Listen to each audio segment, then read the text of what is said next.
Assalamualaikum warahmatullahi wabarakatuh.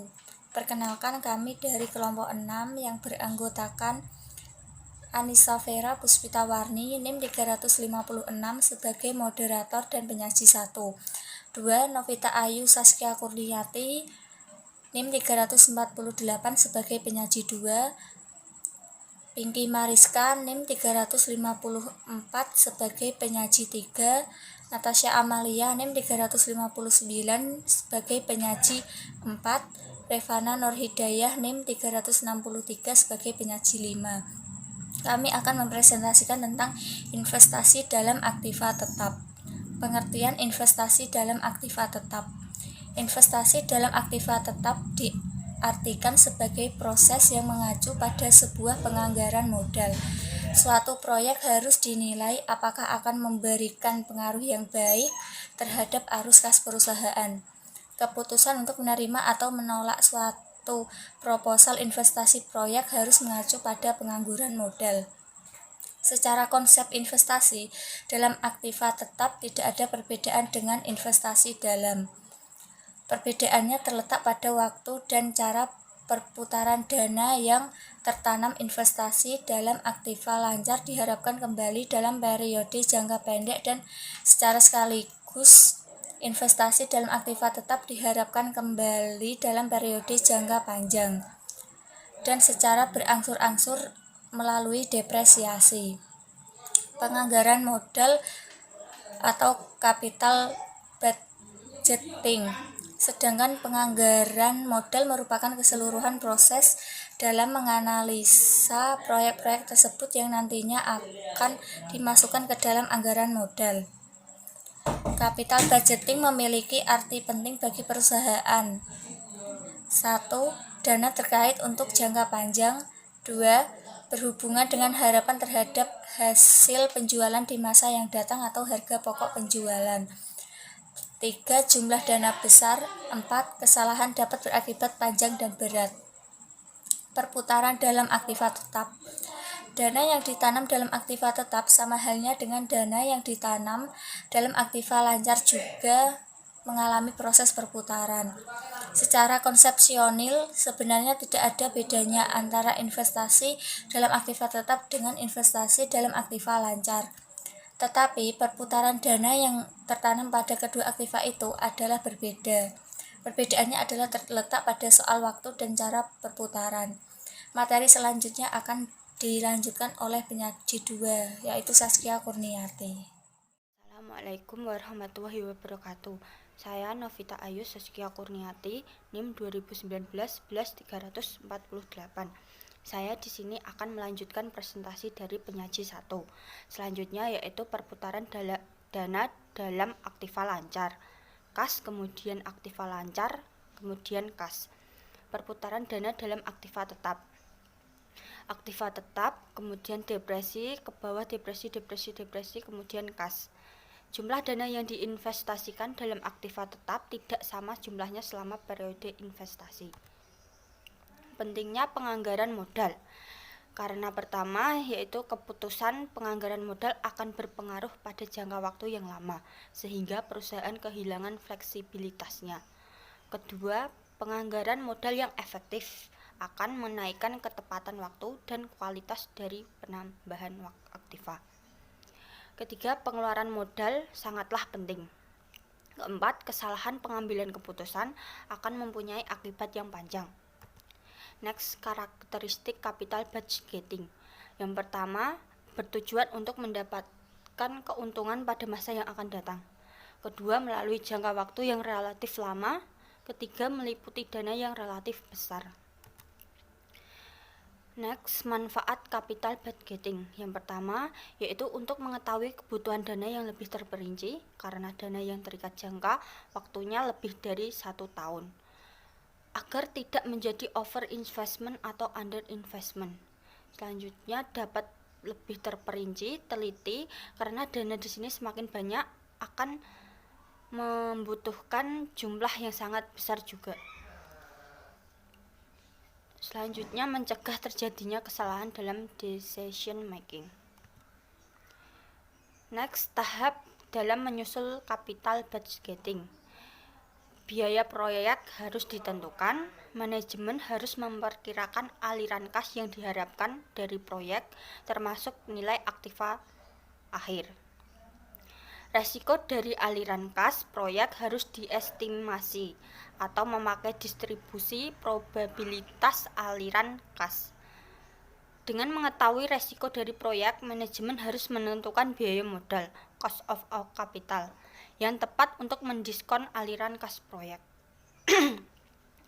Dengan menggunakan nilai waktu uang, aliran kas masuk yang diharapkan digunakan untuk memperkirakan nilai aktiva. Terakhir, nilai sekarang dari aliran kas yang diharapkan dibandingkan dengan biayanya. Yang selanjutnya akan dipresentasikan oleh penyaji 3. Terima kasih. Nama saya Pinky Mariska, NIM 2019-11354.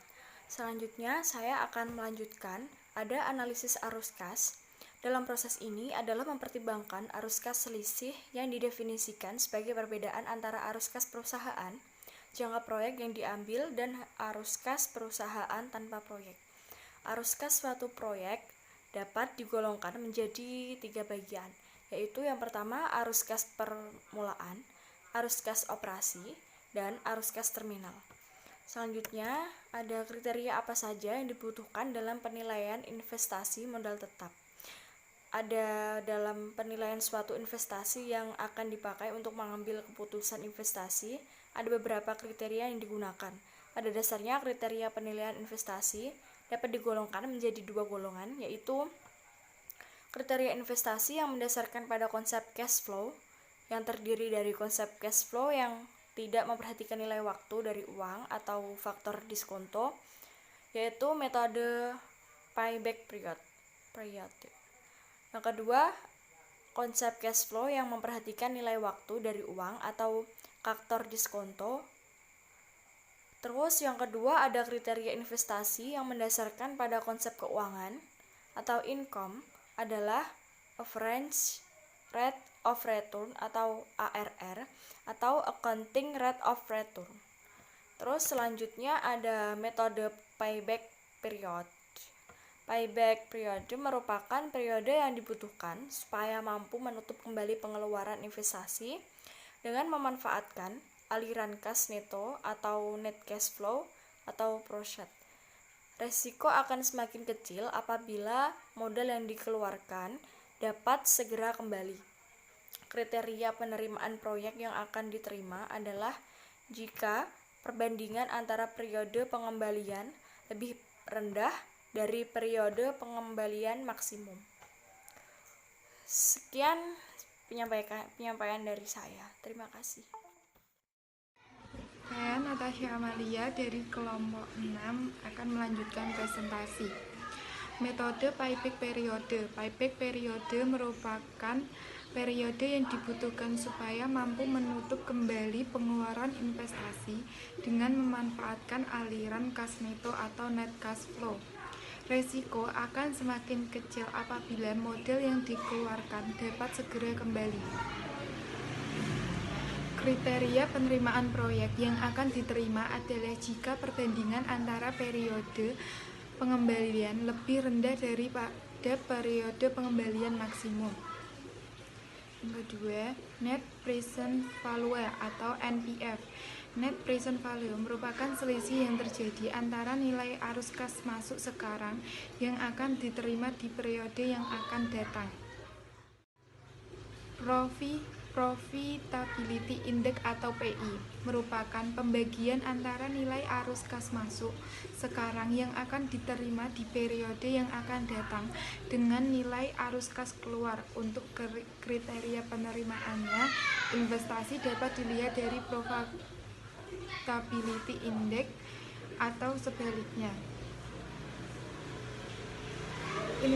Internal Rate of Return atau IRR didefinisikan sebagai tingkat bunga yang akan menjadikan jumlah nilai sekarang dari proses yang diharapkan akan diterima PF of future progress sama dengan jumlah nilai sekarang dari pengeluaran modal atau PV of capital outlays.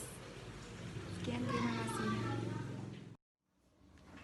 Assalamualaikum warahmatullahi wabarakatuh. Nama saya Revana Nur Hidayah, NIM 2019-11-363. Di sini saya akan melanjutkan presentasi dari Natasha Amalia. Di sini saya akan membahas mengenai Internal Rate of Return atau IRR. Didefinisikan sebagai tingkat bunga yang akan menjadikan jumlah nilai sekarang dari proses yang diharapkan akan diterima, atau PV of future process, sama dengan jumlah nilai sekarang dari pengeluaran modal, atau PV of capital outlay. Dan rumusnya sudah terdapat di dalam PPT, di mana IO merupakan initial outlays atau nilai investasi mula-mula, sedangkan PT merupakan net cash flow proses pada tahun ke-T. I merupakan tingkat diskonto dan N merupakan lama waktu atau periode umur investasi. Langkah-langkah dan metodenya sudah terdapat di dalam PowerPoint yang bisa Anda lihat. Dan yang terakhir Average Rate of Return atau ARR atau Accounting Rate of Return merupakan accounting rate of return atas dasar initial investment. Yang B, accounting rate of return atas dasar investasi rata-rata atau average is in investment. Terima kasih, sekian presentasi dari saya. Mohon maaf jika ada kesalahan.